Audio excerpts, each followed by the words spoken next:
21st century is when everything changes. And you've got to be ready. Catapult the propaganda. The truth out there. Some alien race to come down and threaten us. The military-industrial complex. A highly funded yet unofficial government agency. Take the red pill. If this were a dictatorship, it'd be a heck of a lot easier.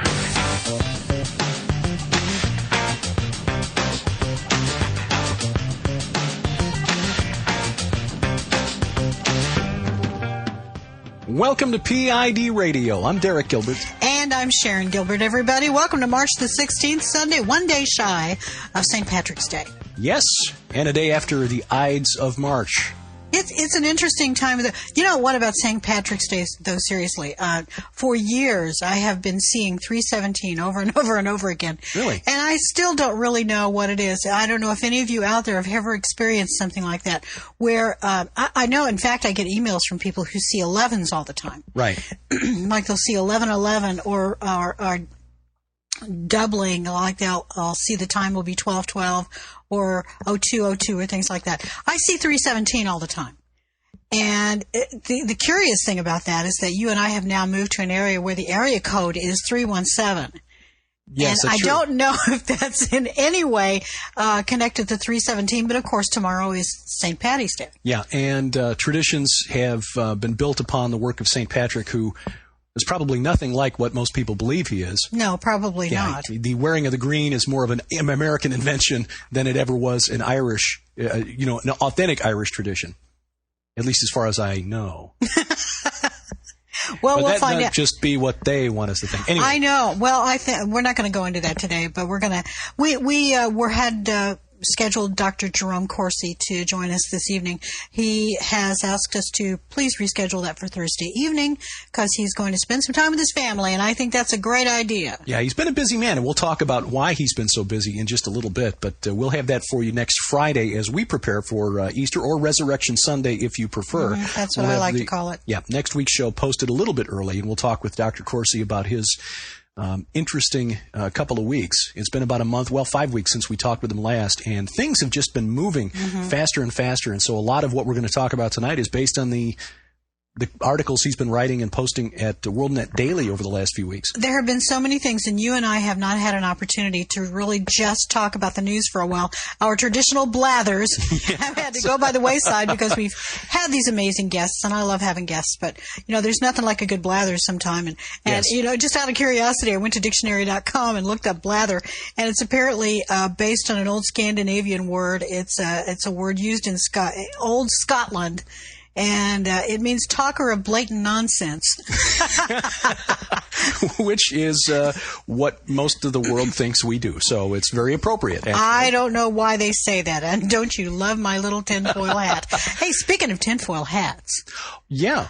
Metals are going through the roof. They're skyrocketing. That's one of the stories that we need to talk about. Well, as somebody who's now in the metal business once again, yes, man of steel, the cost of metal, the price of metal, is something that we pay attention to as a company very closely. We get updates daily on changes taking place because as someone who sells metals in various forms, we have to be able to account for upcoming price increases when we're quoting material for delivery that's more than a week or two in advance. And it's almost daily. And we've been watching the price of nickel, which has been affected by a variety of things. Now, first and foremost, the value of the dollar. And we'll get into that a little bit. But the price of nickel has been increasing. It was also affected by a miners' strike in Canada, which drove the price up a bit. Copper is going up. Even the price of just scrap steel is going crazy. Chinese keep buying all the old cars. That is correct. And we're finding as American consumers that our prices are impacted once again by what's happening overseas. Scrap steel is an integral component to new steel. A good portion of the material coming off of the mills in the form of H-beams and I-beams and plate and so forth, the basic raw materials we use to build things in this country, is comprised of crushed and shredded cars. stuff that is being recycled.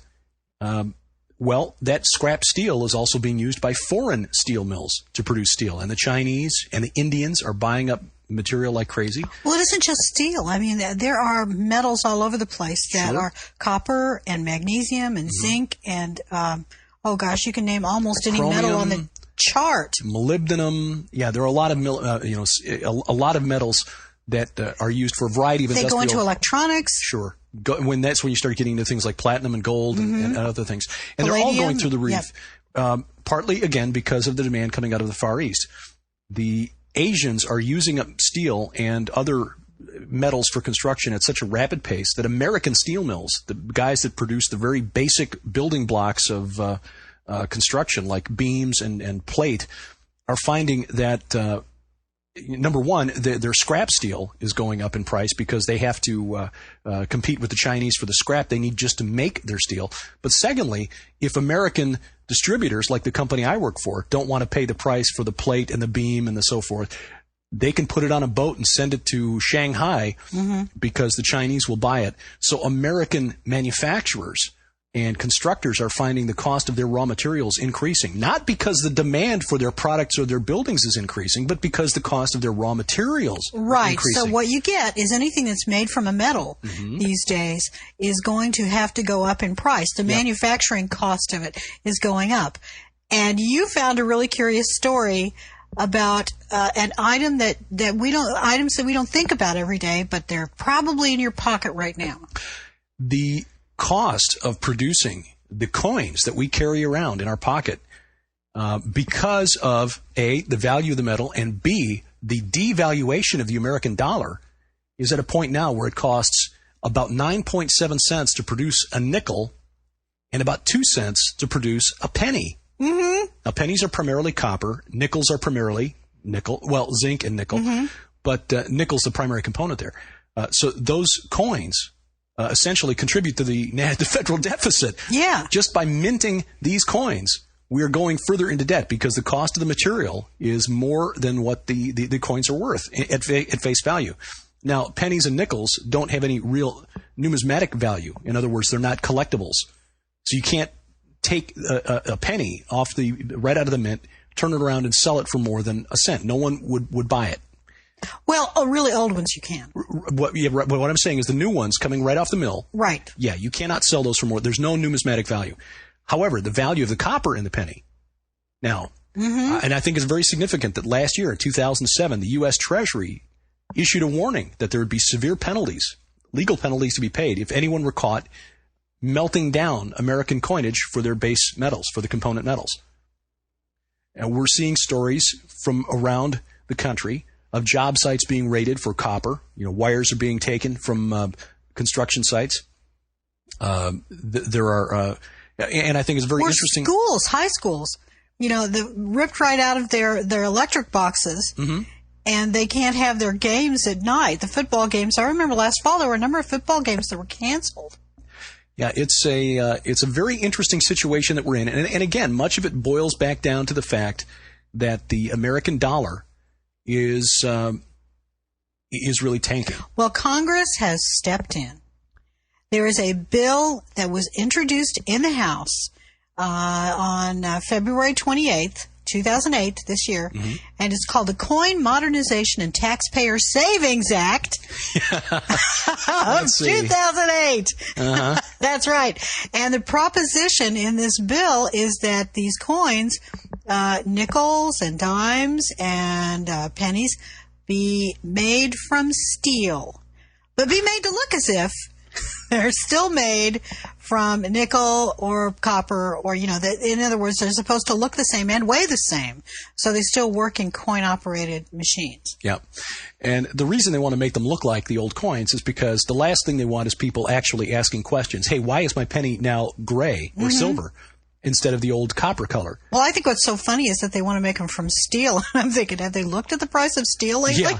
Well, it's still low enough that they can get away with it. Steel has increased substantially in price. I will say this. It's up, it's up nearly 25% in cost since the beginning of December. Well, my question is, isn't steel magnetic, some of it? Oh, absolutely. Okay. Yeah, unless it's stainless. Do you want a magnetic coin? I don't know. Are coins magnetic now? Most of them are not. But, if they're made from steel, unless there's certain grades of stainless steel. In other words, if they've been alloyed with rather expensive materials like chromium and nickel, which gets back to the whole problem of the coin being worth more as the melted metal as it is at face value. Well, that'll be interesting to see how that goes. But I think that's really interesting, too, because you and I have talked in the past about the fact, and I believe it really is a fact, it's just not happened yet, that the United States is going to go eventually on a different standard. I really think in the next 5 to 10 years you're going to see us go off the dollar standard. And again, this is if Jesus Christ did not return first. And I say that laughingly because, truthfully, the thought of Jesus Christ returning is a joyful, yes. Event to ponder, but if for some reason we're still here in 5 to 10 years, we're going to see, I believe, a move over to the Amero or something like it. And this gets back to the conversation that we had last month with Dr. Jerome Corsi, and we will likely continue when we talk with him on Thursday night. And if you've not listened to that old interview, I recommend that you do it. Well, he just recently went to a different conference.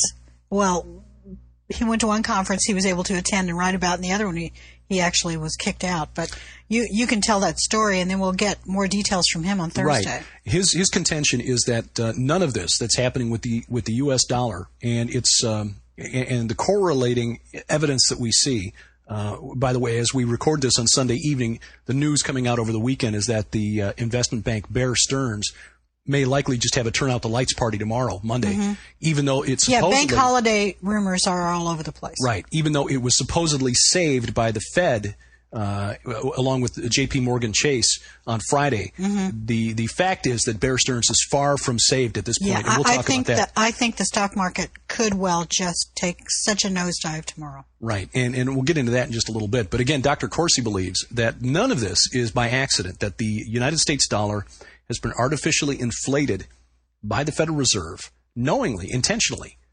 And I think he's got a point. I mean, first of all, we have to step back and say, is it possible, is it conceivable that Alan Greenspan and Ben Bernanke, the guys who've chaired the Fed since the late 1980s, are really so incompetent and so stupid that they didn't know that running up the supply of money in circulation, especially over the last 2 years, at an average annual rate of over 15%, wouldn't cause the value to drop. I mean, any freshman student of Macroeconomics 101 knows the basic law of supply and demand. If you have more of something in supply, the demand drops, and thus the value for that item drops. The dollar is essentially a commodity because it's not backed by any precious metals. So when you're talking about U.S. dollars, you might as well be talking about, I mean, its value is what people believe its value is. In other words, you might as well be using credit cards, I mean, not credit cards, rather, baseball cards as a means of currency. Yes, or turnips. Or turnips. Yeah, it's whatever you believe the turnips are worth. That's their value in form of exchange. So the last couple of years especially, and I direct you to a website called shadowstats.com, run by a man named John Williams, who has basically compiled statistics that the Federal Reserve and at the Bureau of Labor Statistics in the United States have been fabricating over the last few years. He basically has gone back and recalculated what the money supply actually is. He's calculated the rate of inflation based on the formula used by the U.S. government prior to 1980. And he finds that the rate of inflation, which anyone who has to shop for a family knows, has been running at over 10% for the last few years, that the supply of money in circulation has been increasing by 15 to 17% a year, and that all of this is by design, according to Dr. Corsi. Why would they do this? Why would they deliberately trash the U.S. dollar?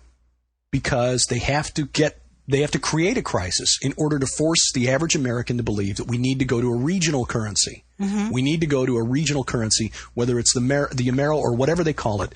That is the plan. It may not even be a physical note that you hold in your pocket. In other words, the dollars that we have, they're really nothing more than notes. Right. Saying that I owe you X amount of money, and this is something to hold on to that represents those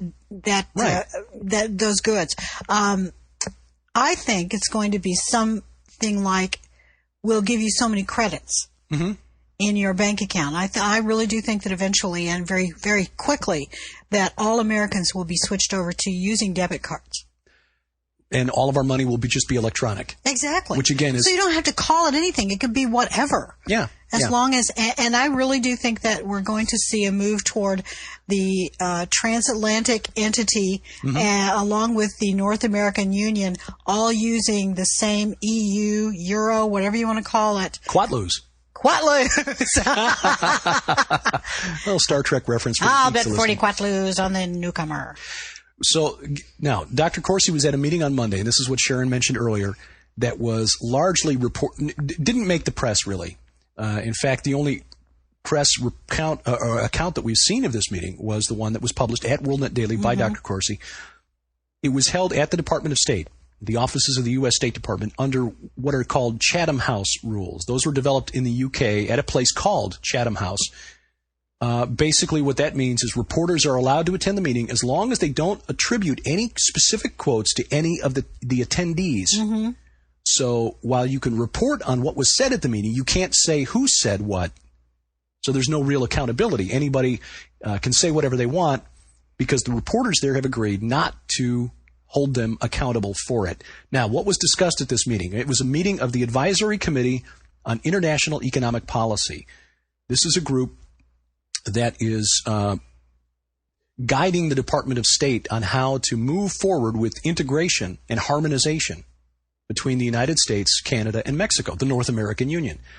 But they're already looking beyond the North American Union. According to Jerry Corsi, the meeting, which was opened by Assistant Secretary of State Daniel Sullivan and the chairman of this ACIEP, Michael Gadbaugh, they're talking now about a Transatlantic Economic Community, or a TEC, a U.S.-EU Transatlantic Economic Council.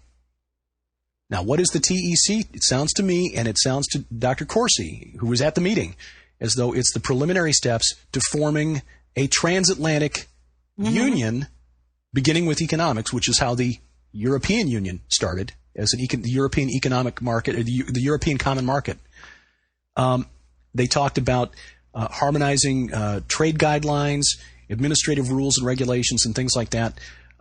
These are the sorts of things that used to be called treaties. Yes. Which, according to the United States Constitution, required the advice and consent. That's the key word, consent. The United States Senate has to approve any treaty entered into by the President of the United States. This administration has skirted that little requirement by calling them things like initiatives, or agreement. The Security and Prosperity Partnership. Hey, we're simply harmonizing our safety guidelines. We're harmonizing our labor regulations and things of that nature. This is a de facto world government that is being slowly put together.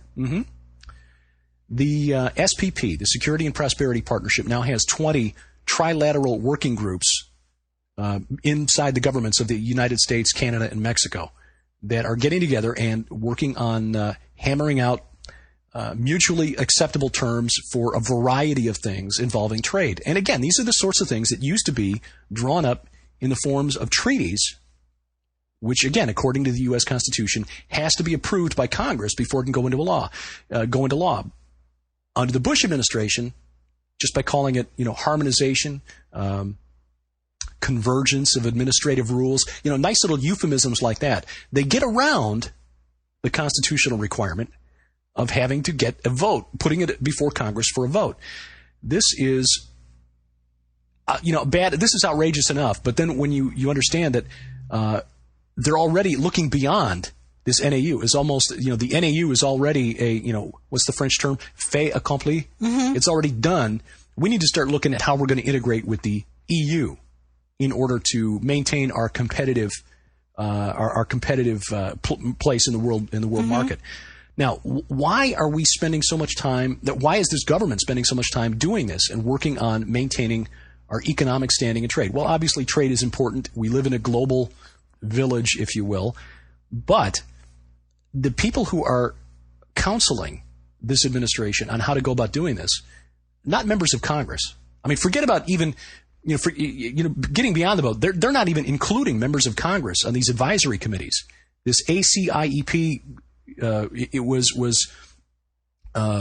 It includes representatives from General Electric, ExxonMobil, J.P. Morgan Chase, Archer Daniels Midland, UPS, Citibank, Procter & Gamble, Hunt Oil, Lamar Hunt and those with, Boeing, 3M, Goldman Sachs, Cargill, and CMS Energy. Well, I would argue that the members of Congress are simply too busy renaming post offices. That's very possible. To consider things like this. Possible. I mean, if you ever take a look at, and I wrote a piece about this a couple of weeks ago, if you ever go to thomas.loc.gov, which is where you can take a look at what Congress is doing, that's how I found this bill about the coinage, you would be shocked to see what drivel goes through their hands every day, what nonsensical waste of time these people are involved in. Yeah, it's... So because they've got all of those important things, like, days to honor certain people in hometowns back in their districts and renaming post offices in honor of wealthy contributors or what have you, things like the Security and Prosperity Partnership, which members of Congress, many members of Congress aren't even aware of, even to this day, I would argue. Those who do know about it were alerted to it by people like Jerry Corsi just within the last 18 months. This is a Congress that didn't even notice until, 2006, that President Bush had issued dozens of signing statements to effectively get around portions of bills that he didn't agree with. And I would venture to say that they've not looked at the executive orders for the last 20 or 30 years, because an executive order goes through, I think it's a 60-day vetting process. It has to be published in the congressional, what's the Hill? Maybe it's just called the Hill. Congressional record, or it has to be published, and it's sort of like the Vogon treaty thing. Oh, yeah. has to be on display at the planning office. And Congress has, I think it's 60 days or 30 days, in order to say to the president, no, we don't like this. We believe that this executive order is contrary to XYZ law or whatever, and you can't have this. If they say nothing, it becomes law automatically. Well, I think only once or twice has Congress ever done anything about executive orders. They just automatically become law. That makes the president a king, as far as I'm concerned. Yeah, and this was something that conservatives screamed about during the Clinton administration, when Paul Begala, who's a regular contributor to CNN now as a political analyst, he uttered the famous line, "Stroke of the pen, law of the land." That's pretty cool. Yes. That's that's what these signing statements are. Exactly. It's like a king coming along saying, well, you nice people over there, you feel free to enact whatever law you want, and I'll sign it, but I'm going to make this statement to go along with it. And if you think that this is something that is unique to the Bush administration, think again, because of until Mike Huckabee dropped out, the four primary candidates for president were asked about the presidential signing statement, and three of the four, Obama, Clinton, and McCain, said that they would continue to use the signing statement in order to clarify the president's position on certain bills. So don't expect this to stop anytime soon. In fact, I would suggest this is the reason that the Democrats who control Congress, the legislative branch, should be operating as a check on the power of the executive branch of government. The reason they haven't raised a stink about this is because they're just waiting for their turn at the levers. And beyond that, I would argue that there really is no difference between the Republican and the Democratic parties at the national level. They are simply presented to us as alternatives when in fact they are essentially just different wings of the same war party. They are two different heads of the same bird. Yes.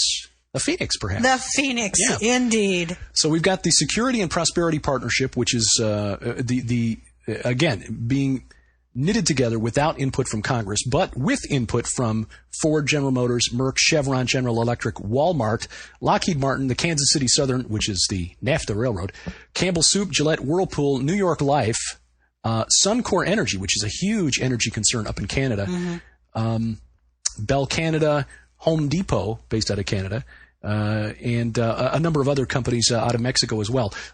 And then we get back to the other group, the ACIEP group, which is advising the State Department on the Transatlantic Economic Council. Again, being all of these multinational corporations. Well, I would say by partnering with Canada in the first place, we have, in essence, partnered with Great Britain, because Canada is not Is it not still? It's still technically part of the United Kingdom? Queen Elizabeth, I don't know that it's technically part of the United Kingdom, but Queen Elizabeth is still considered the sovereign of Canada. Mm-hmm. So, again, Canadians, I think, would be uncomfortable with that, but... Especially those French Canadians. Yeah, yes, exactly. The Quebecers or Quebecois, they probably don't like to hear that, but technically speaking, they are still subject to the rule of the British Crown. So what have we got here? I think, again, we've got more evidence that indicates that United States economic and foreign policy is being dictated to us by these oligarchs, by the multinational corporations. Mm-hmm. They are driving our economic policy, which is to devalue the dollar. Why? Well, for one thing, to encourage us to adopt a regional currency, and perhaps not just a North American currency, but an EU, as you mentioned, a North American, Western European currency. Secondly, to I completely lost where I was going with that. I got so wrapped up in the currency thing. It happens to the best of us. But what it boils down to is this whole dog and pony show of election is meaningless. It truly is just the real man behind the curtain is the SPP and the ACIEC and the TEC and all of these letter organizations that comprise this oligarchic beast government that's really running the show. Well, that's ultimately what it boils down to. Stepping back and looking at this again, as we try to do in light of Scripture, is that what we are seeing is the evidence of a growing push to break down national sovereignty and accept a regional and then a transoceanic and then eventually a global government for our own good.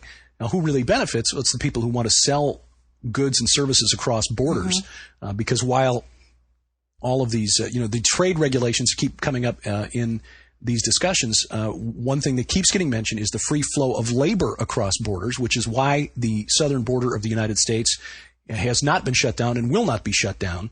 They don't want to shut it down because they want cheap labor to continue to flow into the United States. But again, this is all part and parcel of turning us into eventually subjects of a global one world government. Well, being a member of the EU is not any kind of a picnic. There's a story that I posted just recently at peeringintodarkness.com that goes into the ratification process, sort of, of what amounts to a constitution. The only country within the EU that is complaining about this at all and really wants to have a referendum on it is Ireland. You can't push the Irish into doing anything. No. Trust me, I'm half Irish. The Irish are a stubborn group, and we mean that lovingly, because if it weren't for the Scots-Irish here in the United States, I don't think we would have successfully carried out the American Revolution or a number of other wars. I mean, I firmly believe the Scots-Irish to be the real backbone and the heart of the United States. So it's going to be interesting to see how that all plays out, because the UK, Britain, England, the United Kingdom, members of Parliament there voted to deny its citizens the right to vote on accepting the Treaty of Lisbon. Yeah, exactly. This would be like the United States Congress saying, we are going to vote on whether or not to join the North American Union, and we're not going to let the citizens of the U.S. vote. Exactly, and here's why I brought this up when I did, because you mentioned labor, and there's a wonderful, in fact, if you even do Lisbon Treaty at YouTube, you're going to find a lot of short films about this, and there's one gentleman that I think comes from, I think he's from Sweden, and he was saying that the MEPs, the members who represent the European Parliament, have not even read the Lisbon Treaty because it is so weighty and so lengthy and so intentionally confusing in its language that it can't be read. Sort of like the Patriot Act. Very much like the Patriot Act. And essentially, because of the language that's in there, and those who have tried to dive in there and digest it and see what it really says, it is essentially going back to the old constitution of the EU that was voted down long ago. And Angela Merkel, when she came into office as Chancellor of Germany, said she was going to make sure that the Constitution got a vote and was approved. Well, she's doing it by having the Lisbon Treaty go through and get that approved without anybody having a chance to even vote on it. Yeah. Well, it's happening in the UK and to the citizens of Europe, and it will likely happen here in the United States. And it's happening to us because we have nothing to say about it. That's exactly if right. Our elected representatives aren't in on it. Yeah. I mean, because we can step back and say, look at what they're doing in the UK. Parliament isn't even going to let their citizens vote on essentially subverting English authority, English sovereignty to an EU. But here in the United States, our Congress has not even been included in the discussions of the Security and Prosperity Partnership. Well, we're led to believe that we have some sort of say. Yeah. You get to vote on, in Ballot Bowl 08. The Ballot Bowl. Talking about the election for a little bit, who would have thought at this point, March of 2008, looking at where John McCain was last summer, that he would have been the Republican nominee for president as, I think I've said this before, courtesy of Vox Day, who coined the line, if pro wrestling looked this fake, no one would watch. I mean, he was bound and determined he was going to be the nominee, I think. Now, on the Democratic side, they have not yet determined who the designated winner is going to be, although, based on what's happening this weekend with the sudden discovery, we are shocked, I say, to discover these sermons by Reverend Jeremiah Wright. I think the big comeback portion of Hillary Clinton's pre-scripted run to the White House has now begun. Yeah, I think so, too. I really do.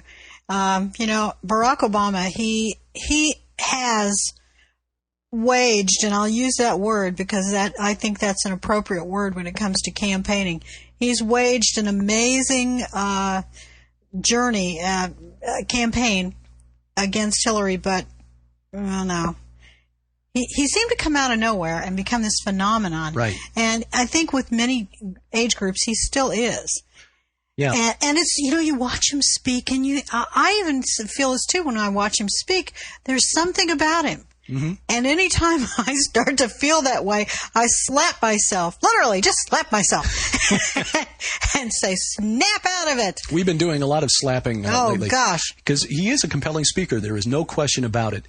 But the timing of the release of the information of Jeremiah Wright's sermons is more intriguing than the content of those sermons because his beliefs have not been a secret. In fact, there was an article in Rolling Stone magazine about a year ago that brought up all of these, Afrocentric beliefs of Jeremiah Wright. And it is, his defenders are trying to portray this as just, it's the same thing as John McCain accepting the endorsement of John Hagee. Difference being, of course, that Hagee endorsed McCain, whereas Obama, by attending Reverend Wright's church for 20 years, was endorsing Reverend Wright. Exactly. That's exactly it. For us to believe that Barack Obama attended his church regularly for 20 years and never heard anything like what we're seeing on YouTube and on the news now. Which is exactly what he says. Which is exactly what he says. Just is like, come on now. Come on now. We're not stupid. Come on. Let's get real.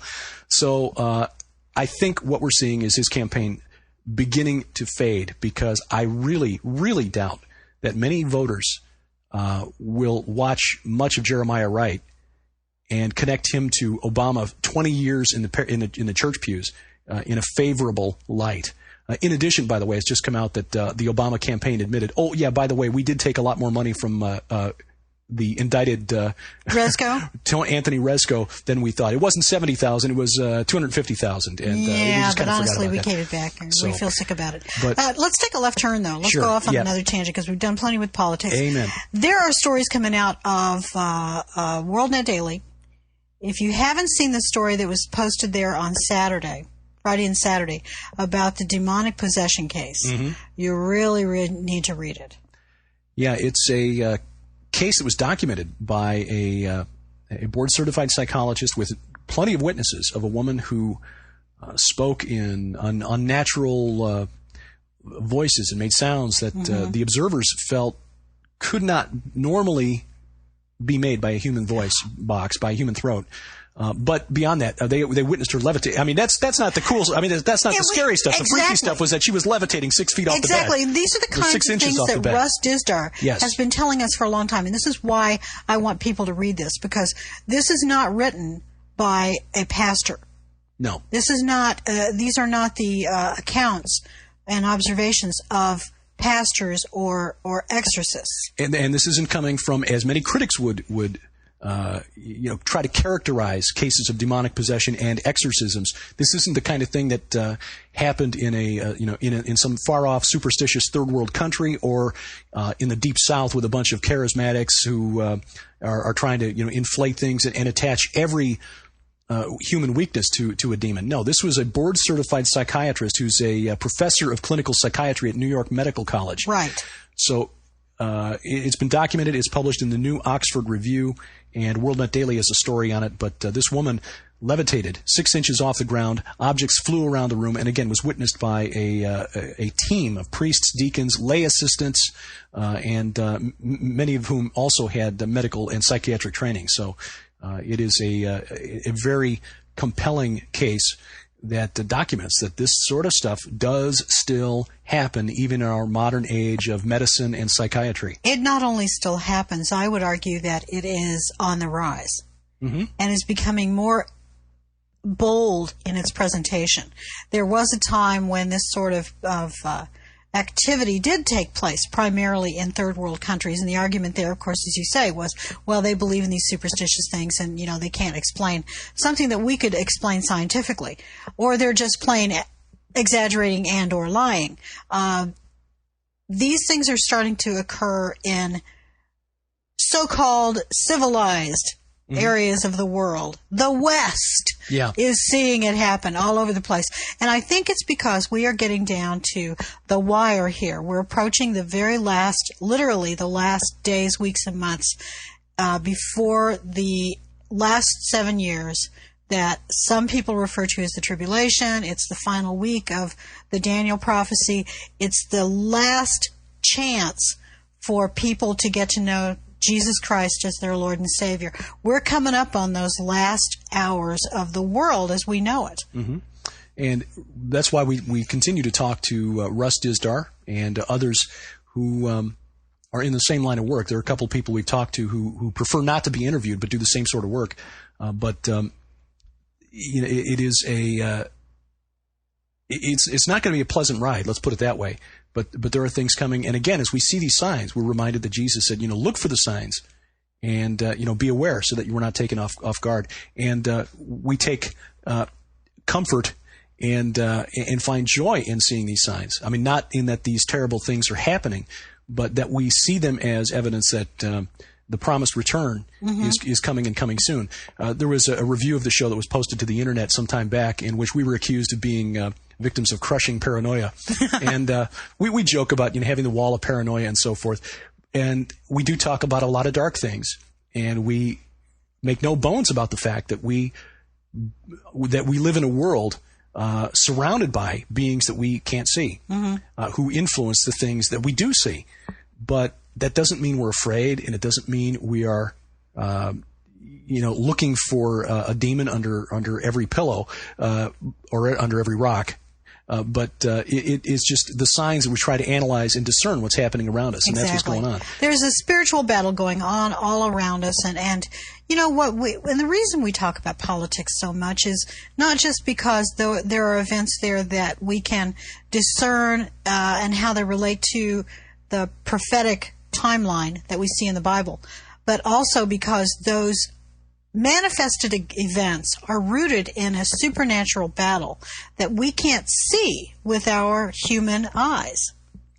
Most of the time. Sometimes there are little things that peek through, like the case of the woman. There are things like that, exactly, and they do come through. And I think as we get closer and closer to that event, we're told in the Bible that when Satan is cast down to earth, he is very angry and he goes after mankind with a vengeance because he knows he has very little time left. I believe that let's face it, the inhabitants of that unseen world be they demons or fallen angels, whatever you want to call them, they are well aware of Scripture far more than you and I are. Yeah. And they know that we're coming down to the wire, and that's why it's starting to really, ramp up, just like Christ said when he said it's like a woman going into labor. Those pains are going to get closer and closer together, and they're going to become more and more intense.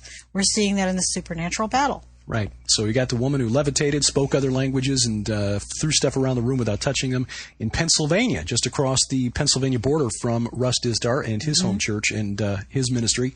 State police there found 3 dogs hanging and burned over a pile of burning tires. This is southeast of Pittsburgh. This is not in the Pennsylvania Dutch country that we've talked about before, around Lidditz, Pennsylvania. No, it isn't. This is actually near an area of Pennsylvania where my ancestors lived for a while back in the 1780s. The key point about the hanged dogs, though, being burnt was that there was a pentagram on the ground around the tires. One of the dogs reportedly was a German Shepherd mix weighing about 75 pounds. Police are convinced because of the weight of the dogs, because they were big, that more than one person was involved in hoisting these dogs up into the air by ropes. In addition, there's another case out of Pennsylvania, Tullytown, which is in the eastern side of Pennsylvania now. I don't think we've talked about this because it's been a while since we blathered, but back in February, some churches there just outside Philadelphia were vandalized in Bucks County. That's north of Philadelphia. Incidentally, the setting for the movie Signs, Bucks County. That's where M. Night Shyamalan is from. 3 houses there around Levittown, Pennsylvania, have been defaced with satanic graffiti, basically, and vandalized. So, isolated incidents. Some people will write this stuff off as the work of, teenagers acting out. Exactly. But we believe that even if they're just acting out, instead of acting according to a set ritual or a working, are being influenced by forces that they may not even realize. Very much so. The reason that we take note of any stories that come along in the news regarding dogs who have been abused, especially dogs who have been hung, is because if you've listened to any of our interviews with Peter Lavenda, you're aware of the Process Church. And gosh, we talked with, who else do we talk about the Process Church with? Probably several people. The Process Church often had these same kind of events going on wherever the Process Church had meetings. You would see dogs that were involved, and they were hung. In fact, they had a lot of German Shepherds around them at all times. Yeah. But you would find mistreatment and murders involving German Shepherds, and literally they would be hanged from trees. Of course, we've got the son of Sam, who many believe was involved in the Process Church, and David, last name is just escaping me, the son of Sam, Berkowitz, thank you very much.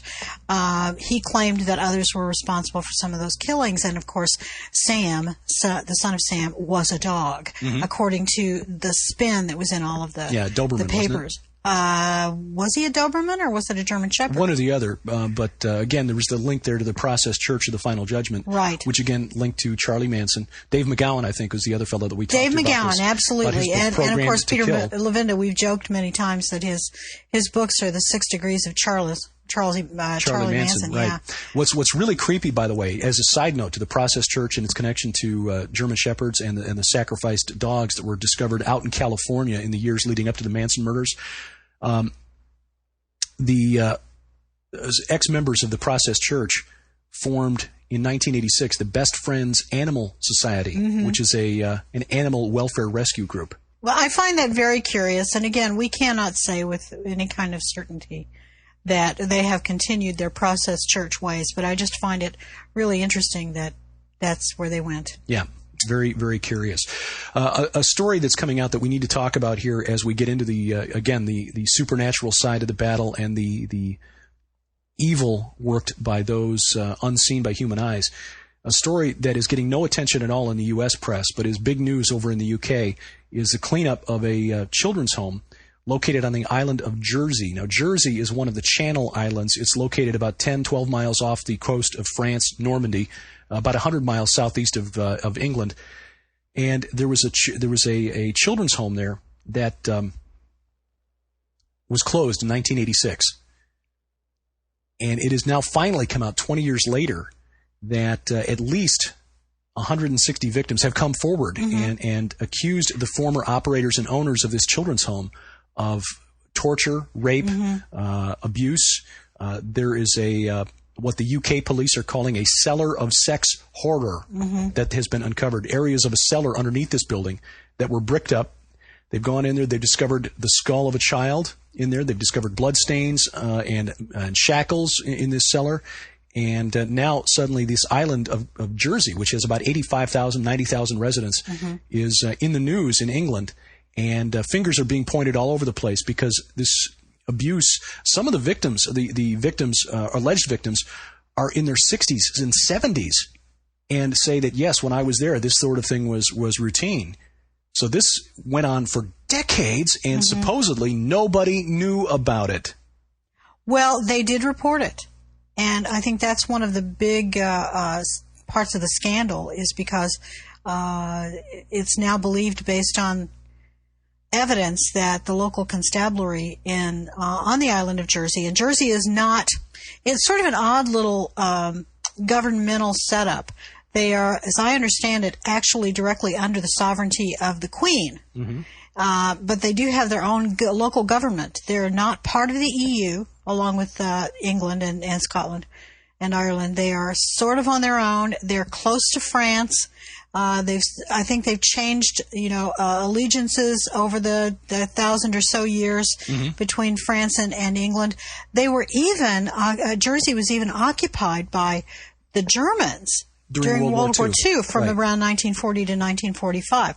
And this home, this children's home that we're talking about, is not a place that was, it was almost like a punishment home.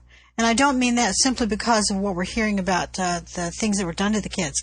One of the stories that I read was that, a young man was told by his tormentor, what do you expect? Your parents don't care about you. Your family doesn't care about you. No one cares about you. You're here because you were truant all the time. You're here to be punished. Yeah, and there are some even wilder accusations that are coming out that we won't get into about this. We're not sure the news sources yet. I guess what I'm saying is that these kids weren't necessarily orphans. No. They were. It was almost like it was a girls' school or a boys' school. Those are terms that I know here in Indiana, because when I was growing up, there was what was called girls' school or boys' school, and it was really for kids that were unruly and their parents didn't know what to do with them, and so they sent them off there to be, straightened out. Right. And so the stories are coming out and the revelations, the accusations. No one's been charged yet as far as we know. But again, what's really disturbing is that accusations, by these former children residents at this home, and even that they getting were being into drugged. The accusations of being taken out to sea. Yeah, being taken out to sea on yachts and used by wealthy, wealthy pedophiles. Wealthy pedophiles. That is the accusation. And this, again, fits into the pattern that was discussed with Dave McGowan. One of the sections of his book, Program to Kill, was called The Pedophycracy. You can find that available online, and I'll put a link to it because it fits with a pattern of an underground trade in children, essentially, in basically global, that occasionally pops up, makes the news for a short while, very sensational story, again, like this, and then disappears again because you and I, just finding it really horrific to contemplate such things, just don't want to hear about this. We don't want to know about it. And that's what these perpetrators count on. Why do we bring this up? Is it more than just a sensationalist story? Yeah, I think so. Because again, as we talked about many times here, the abuse of children, especially sexual abuse of children, is a key component in many magical workings. Aleister Crowley was a believer in breaking down sexual taboos, and the more horrifying the taboo, the greater the sexual, or the greater the magical power that was generated from performing the act. And it sounds sensationalistic. It sounds like we're bringing it up to make for a better broadcast. But not at all. This is something in fact, that's documented. there are details that we simply won't go into because we we try to tell you what we need to without sensationalizing an event. I mean, there are so many details. You can read them for yourselves when you get in there. But the truth is that another aspect of this sort of behavior with kids is mind control. And if you can traumatize a child at a very early age, then you can split that child off into 2, 4, multiple personalities, and take each of those personalities and create a different persona that can then later be used for espionage or, personal gratification, assassinations. Right. Yeah, without, and then have one front person who is there for the world to see. And Russ Dizdar has talked about that a number of times when we've had him on. And it makes me wonder if maybe something like that could have been going on there as well. That's very possible. Well, when you look at the fact that it's not under the direct auspices of the UK, it's sort of on its own out there, a little island. Sort of like the island of Aruba. In the case we saw with Natalie Holloway, what were the main complaints that the Holloway family had? It's that the police there and the judicial system were all connected to the wealthy and powerful, and it was the children, the sons of a couple of the wealthy, influential members of the community that were the prime suspects, and so they met a lot of resistance. That is apparently what's happening here in this case in Jersey. One of the lead investigator has said that he's been threatened with having his home and his car burned if he doesn't drop the investigation. He's meeting resistance from former members of the police forces who either are ashamed or perhaps resent the fact that their reputations are being tarnished because they didn't pursue and prosecute this case years ago, or they want to cover up the fact that they were perhaps complicit in covering this up. So it's who knows where this is going to go. But again, because of Ballot Bowl 08, and now that we've got March Madness here and baseball season about to start here in the United States, we are blissfully unaware of all of this. And this is the kind of thing that most Americans would deny even happens, even when, again, it occasionally pops up in our news. Well, the baseball season I can understand. So this is something that does need to be looked at because in the UK, this is really a big story. We will link to it. Elsewhere in the UK, by the way, we see a couple more stories of teens found hanged in Wales, a couple hanged in North Wales this time over the last couple of weeks. Not close to Bridgend, which was the subject of our broadcast with Russ Dizdar a few weeks ago. There's also a story of a young man who was found dead in Swansea. Now, Swansea is not that far from Bridgend, and it's a curious story. The cause of death has not yet been determined, according to the sources that I read today. But this young man lived in a house with 6 other people. He was a student, handsome young man, very liked, lived with 6 other people, and had been missing for 4 days, and was discovered inside the house that he shared with 6 other people. That sounds a little implausible. 4 days after he was last seen. Doesn't that sound odd? Yeah, it sounds a little implausible. Yeah. So I'm trying to keep an eye on that, and if I learn anything more about that, I will let you know. Well, tomorrow morning, Monday, the 17th of March, of course, St. Patrick's Day, we look for some interesting financial news to come out of the U.S., changing gears just again. Don't be surprised if we see Bear Stearns actually fold. And this is a big deal because the words bank failure have not really been mentioned in the press. It's huge. We've got Bear Stearns. Behind them, we've also got some other banks that may be lining up. The Carlyle Fund is in bad shape. Drake Fund is in bad shape. Yeah. Well, the Carlyle Fund is basically it's going to be liquidated. It's done for. Bear Stearns may be done for, despite the evidence of a bailout on Friday. The thing that is really annoying about the announcement that the Fed was going to intervene in the case of Bear Stearns is that we see the American taxpayer is going to be put on the hook for the malfeasance of these guys at Bear Stearns. And the IMF has recommended that the governments who are member governments and are facing this sort of domino effect in their own home turf, that they use, quote, public funds to bail them out.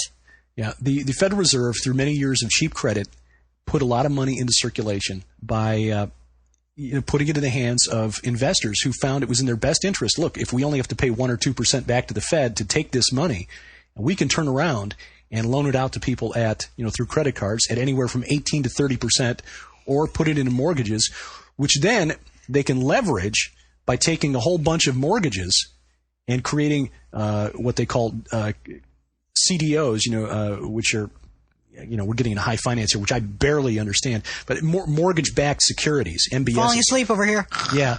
And they essentially turn just a few loans into collateral for other loans. The reason that the Carlyle Fund, for example, went under is that they were leveraged at a ratio of like 32 to 1. In other words, they took $10 and they used it to borrow like $320, banking on being able to convert that $320 worth of loans into even more money that they could use to pay. Well, as property values began to drop, the value of their securities began to collapse. As I understand it, and again, I just barely understand it, but the house of cards that is the world credit market right now was essentially built on making stuff up. Literally making stuff up, because a lot of these financial instruments that were traded back and forth by speculators in a global market of about $500 trillion, which is 10 times bigger than the whole world's gross domestic product put together, it consists of stuff that they don't even know. They don't know the true value of it. They just don't know. They make a stab at it and then they trade it back and forth. It's like I said. You might as well be trading baseball cards. It's the kind of stuff that you would have been sent to prison for 10 years ago. Exactly. And now the Fed will bail you out if you're on your last ropes. So anyway, we'll watch for that tomorrow. Speaking of tomorrow, I will be the guest on a podcast called Eerie Radio, EERIE, which is a paranormal podcast based out of Indiana. In fact, just up the road here, just a hop to the left. And we talked about the Divine Council and the spiritual war going on around us, and how that relates to paranormal investigations and ghosts and EVPs and things like that. Once again, I tended to blather. I was privileged to hear this end of that conversation, and I highly recommend this. You really need to listen to this podcast.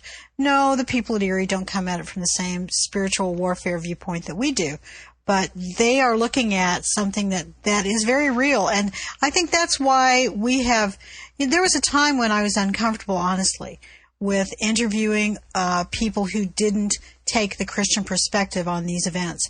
But the truth is, I think if you go to these various sources as witnesses, it's just more supportive evidence that what we see as Christians really is taking place. Yep. It's just we're privileged to have the explanation for it through the Bible. Yeah, and the historic evidence that supports the truth of the Bible and the truth claims and of Christianity. And don't be afraid to look into those dark places. There is nothing that takes place in our world that cannot be explained through Scripture. Absolutely right. And Ben and Seth and Gina, the hosts of Eerie Radio, were very gracious, and they're approaching it with open minds. And interestingly enough, we often find that people like them who are interested in the paranormal and not necessarily Christian are more open to seeking evidence-based answers than people who are in church every Sunday morning. I know that. Well, you know what? We're going to have to go because we're running out of time.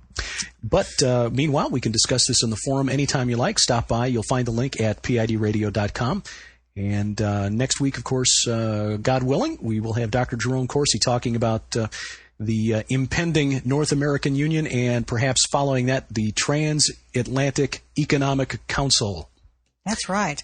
Until next time, email addresses, Derek at peeringintodarkness.com. Mine would be Sharon at peeringintodarkness.com. And as Derek said, we will be putting that interview with Dr. Corsi up on, God willing, on Friday evening. And, of course, he and I will be off this weekend, heading down to see my family, going to have a good time there.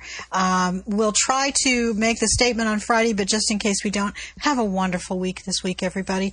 Remember that Jesus Christ died for your sins and my sins, and that there is no reason why you can't have a magnificent eternal life with Jesus Christ.